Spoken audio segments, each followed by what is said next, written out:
because he came down in a pensive mood. After thinking about it for a few moments, he withdrew into one of the toilet stalls, closed the door, made himself comfortable on the toilet, and said, "Okay, I wait. It's okay." She went into a different stall and peed. She could hear Sokolov thumbing away on a PDA or something. She emerged from the stall, stood before a sink, and took off all her clothes. Using a bar of soap from her bag and a roll of paper, made some interesting choices. "Interesting in a way that's bad for us?" Richard asked, because this was clearly implied by Corvallis's tone. "Well, that depends on whether we want to be the avenging sword of the Justice Department here, or sort of cop out and say it's not our problem." "Go on." "The instructions in the eponymous file just state that the gold pieces are to be left at a particular location in the Torgai foothills. They do not say that the gold is to be mailed or transferred to any one specific character." "Obviously," Richard said, "because in that case we could just shut down that character's account." "Right. So the way that the virus creator takes possession of the gold is by simply picking it up off the ground where it has been dropped by the victim, which is something that any character in the game could do." "Theoretically," Corvallis said. "In practice, obviously, you can't pick the gold up unless you can actually get to that location in the Torgai foothills. And in order to turn those gold pieces into real-world money, you have to then physically get them out to a town with an MC. "Not physically," Richard corrected him. "You guys always make that mistake. It's a game, remember?" "Okay, physically in the game world," Corvallis said, his tone of voice suggesting that Richard was being just a little pedantic. "You know what I mean. Your character has to be capable of surviving the journey from the drop point through the foothills to the nearest town or ley line intersection and to an MC." For as C+ didn't need to explain to Richard, virtual gold pieces in the game could not be converted into real-world cash without the services of a money changer, an MC, and you couldn't find those guys just anywhere. For techno-legal reasons Richard had forgotten, they had limited the number of money changers, inserted some friction and delay into the system. Richard said, "So the creators of the virus were leveraging their physical control of the—" "God damn it!" For Corvallis had gotten a mischievous look on his face and raised an index finger from his steering wheel. Richard corrected himself. "They were leveraging their virtual in the game world military dominance of that region to create a payment mechanism that would be more difficult for us to shut down. As far as we can tell, they are using as many as 1,000 different characters to go into that region and pick up the gold and act as mules. All self-sus, no doubt." "You got it." "But how are they extracting real money from self-sus accounts?" Because the usual way of turning your pretend gold pieces into real money was to have it show up as a payment to a credit card account. "Western Union money transfers, through a bank in Taiwan." Richard got a blank look. "It's an option we added," Corvallis explained. "Nolan's always looking for ways to make the system more transparent to Chinese kids who don't have credit cards." "Fine. Where's the drop point?" "Drop point? Where are the victims depositing the ransom money?" "Interesting question. Turns out that there's not just one place for that. The Reamdy files are all a little bit different. Apparently they were generated by a script that inserts a different set of coordinates each time. So far, we have identified more than 300 different drop locations that are specified in different versions of the file." "You're telling me the gold is scattered all over the place?" "Yeah. They anticipated we might make moves to shut them down," Richard said. "So they spread things out." "Apparently. So it's analogous to a situation in the real world where caches of gold have been scattered all over a rugged wilderness area hundreds of square kilometers." "If that happened in the real world," Richard said, "the cops would just cordon off the area." "And that is exactly what cops of various nationalities are asking us to do in this case," C+ said. "Just write a script that will eject or log out every character in the Torgai foothills and prevent them from logging back in. Then go in there and collect evidence." "By go in there, you just mean run a program that will identify all gold pieces or piles or containers thereof in that region?" "Yes." "And are we telling them to fuck themselves?" This seemed the obvious thing to do, But Richard wouldn't put anything past Corporation 9592's current CEO. "We don't have any choice," C+ said. Richard was struck mute realities. "So I'm not here to tell you that we've got an answer. But it helps that each individual event is a very small crime. $73 at current exchange rates. Under the radar as far as serious criminal prosecution is concerned." "I have a headache already," Richard said. "Is there anything you actually need me to do, or are you just cluing you in?" C+ said. "I'm sure that the PR staff will want some quality time with you before you go on the road."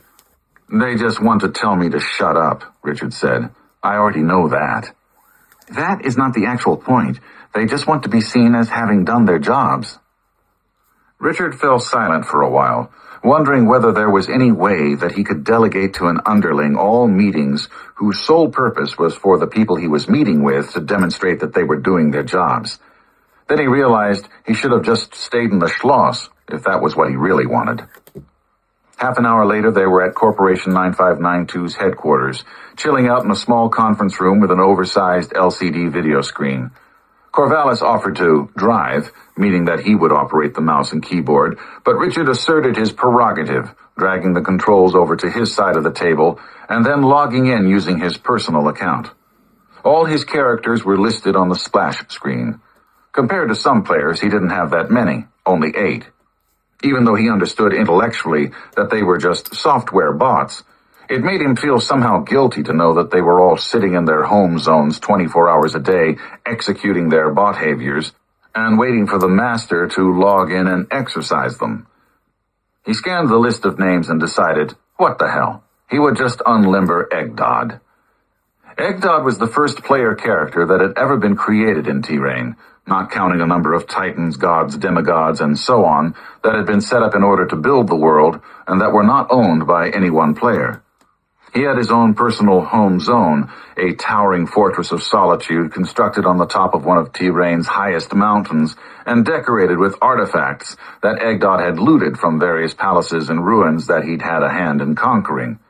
Eggdod was so famous that Richard could not even take him out of doors without first concealing his identity behind a many-layered screen of spells, wards, disguises, and enchantments whose purpose was to make him look like a much less powerful but still way too puissant to fuck with character.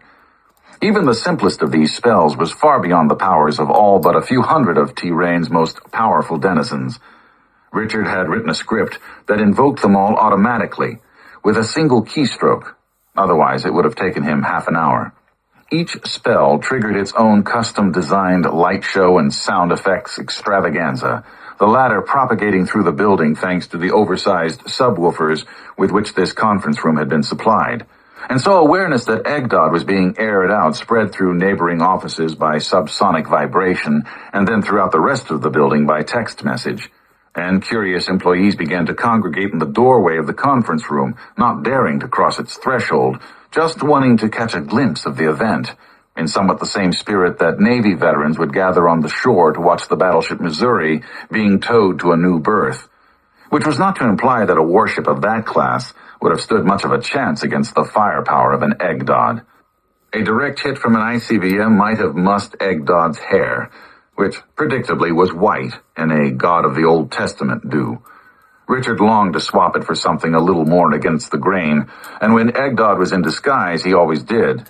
But once in a blue moon, Eggdod had to appear in his true avatar to kill a god, divert a comet, or carry out some ceremonial function, and at those times it was necessary that he look the part.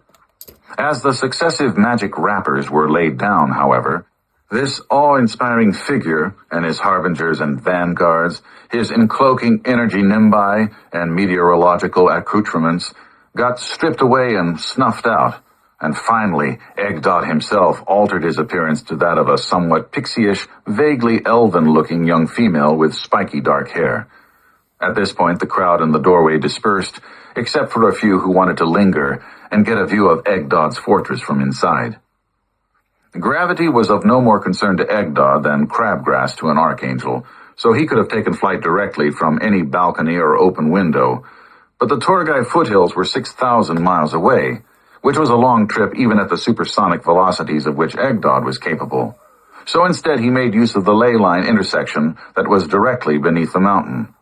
Wary of being followed out of the Bagpipe Gulch intersection, he went to another LLI about 100 miles away, underneath a large city that bestrode a great river flowing down out of the mountain range above the Torgai. But even this place had been thrown all out of whack by Reemdi, with long queues outside the money changers' kiosks and healing potions at such a premium that they were being auctioned in the town square for 10 times their usual market price. On his way to the city gates, Egdod was accosted several times by bands of warriors who assumed that he, or rather the spiky-haired pixie he was pretending to be, had come here to pay ransom in the Torgai foothills.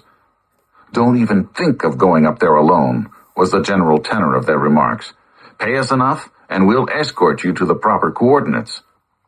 Richard got rid of them quickly, just by claiming that her errand had nothing to do with Reemdi. At the first opportunity, he made the character invisible, and then, just in case he was being followed, super invisible, and then double super, and then hyper invisible. For run-of-the-mill invisibility spells could be penetrated by countermeasures of varying strengths. Satisfied that no one could plausibly see him, she took to the air what was going on down there. A lot was the quick answer. Not that Richard didn't already know this, but there was something about actually seeing it. And besides, this was almost kind of like his job now. The CEO, who had actual responsibilities, could get by with reading the summaries and maybe allow himself to be seen checking out the T-Rain Gazette during his coffee break, but actually going to the place was a waste of his shockingly expensive time. Richard, however, as founder-chairman, receiving only token compensation, was almost expected to go and view spectacles of this kind, in roughly the same way that the Queen of England was expected to fly over derailments in a chopper. A key difference was that he got to have inappropriate emotional responses. "This is fucking cool," he remarked, gazing down from an altitude of perhaps 1,000 feet at a corpse and skeleton-strewn meadow where something like 20 different medieval armed combat encounters were going on simultaneously. "We should pay these guys to do this all the time." "Which guys?" "Whoever created this virus." "Oh. Who did create it, by the way?" "Unknown," C+ said. "But thanks to your niece, we're pretty sure he's in Xiamen." "The place with the terracotta soldiers?" "No, you're thinking of Xi'an." "Zula's been helping you track these guys down?" C+ looked a bit taken aback. "I thought you were aware of it." "Of what?" "Her participation. She said it was a side project that you had put her on." Had it been anyone else, Richard would have said, "I have no idea what the hell you are talking about." But since it was family, his instinct was to cover for her. "There may have been some mission drift," he had speculated. "Whatever. Anyway, we have an IP address in Xiamen, but nothing else."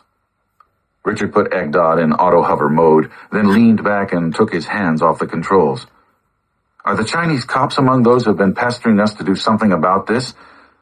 "They were among the first to do so, is my understanding." "Then one way to shut them up is to ask them to trace down this IP address for us. Yes, I agree. We would never hear from them again." "So are we going to do that?" "I doubt it," C+ said, "because we'd be giving up information about our own internal procedures, and I'm pretty sure Nolan doesn't want to do that." "And come to think of it, I'm sure Nolan's right," Richard said.